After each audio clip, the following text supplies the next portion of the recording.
poem was supposed to be a travelogue, or part travelogue, and I found myself living in New Hampshire at the home of Robert Frost, his summer home for about 5 or 6 years. And there were people that often would stop by and peer into the window, thinking that no one lived there. And they would find me, which would be a pretty awkward surprise, because I looked nothing like the ghost of Robert Frost. No one told me as much, you know. So I'm going to read this section after talking to a number of visitors who came from all over. Frost is beloved, believe it or not, in Japan. So is Charlie Parker. I wonder what that means. I've arisen to dawn at the Frost place.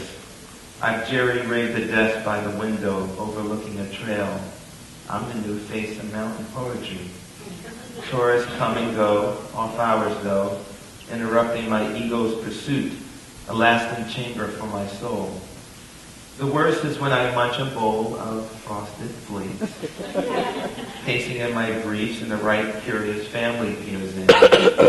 They visor their foreheads, disbelief creeps across their face. I am the old man's ghost. As we're 26 beforehand, summers we come to haunt the porch, as Billy Matthews put it, to scorch off morning fog, which I poke with my pen and swirl. It gathers cobwebby like round thoughts I curl, then right to their end. The broccoli top trees I see down straight after that to Route 93. Tourists abound this time of year. I wish I could install on deck, I've not the word for what they're called, one of those standing boardwalks binoculars requiring a porter that opens a shutter, then suddenly the ocean's particulars are as intimate as your face. Buttery midday light they see, my mind sputtering to complete these stanzas, stacked like bricks or mornings when I am my own exhibitionist, catching me in the mirror or toweling my hands or stirring brown sugar in my tea. In any case, my back rudely to their probing eyes. To protect my chi, I'd hang a sign. Beggars disallowed, or peace, God, or shh, poet at work. To really back them off, beware of jerk.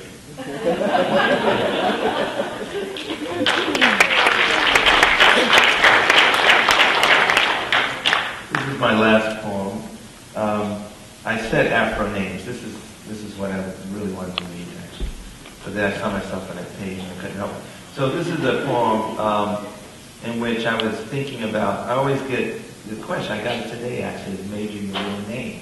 Like, as if I named myself, and I know people do that. But Major is 3 or 4 generations in my family. The first going back to a slave who was named Major, which isn't unusual for black folks. We name children Caesar and Rome and that sort of thing. But I wanted to write that poem, the definitive poem to answer, or, when people say, is that your real name? I can say, buy a book and make some money on that question. But I started thinking about this teacher who started teaching after the holiday break, because our first teacher was pregnant, she was gone. And this teacher had a very hard time pronouncing the names of my friends who had Arabic names, I would say, and African-inspired names. And so calling roll went on for about half the morning because she was trying to figure out these names. So to avoid that, she came back the next day with new names for all of us, and they were the names of French painters. Urban Renewal, number 17. One of my 4th grade teachers at Reynolds Elementary, who weary after failed attempts to set to memory names strange and meaningless as grains of dirt around the mouthless mountain caves at Bahrain Karai, Tariq, Shaniqua, Amari, Aisha, nicknamed the entire class after French painters, whether boy or girl. Behold, the beginning of sentient formless life. And so my best friend Darnell became Marcel. And TT was Brock. And Stacey James was Fragonard. And I, Edouard Charlemont. The time has come to look at these signs from other points of view. Days passed in activity before I corrected her. For Edouard was Austrian and painted the Black Chief in a palace in 1878 to the question whether intelligence exists. All of Europe swooned to Venus of Willendorf.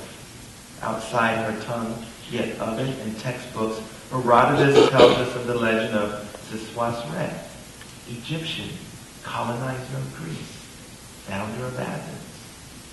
What's in a name?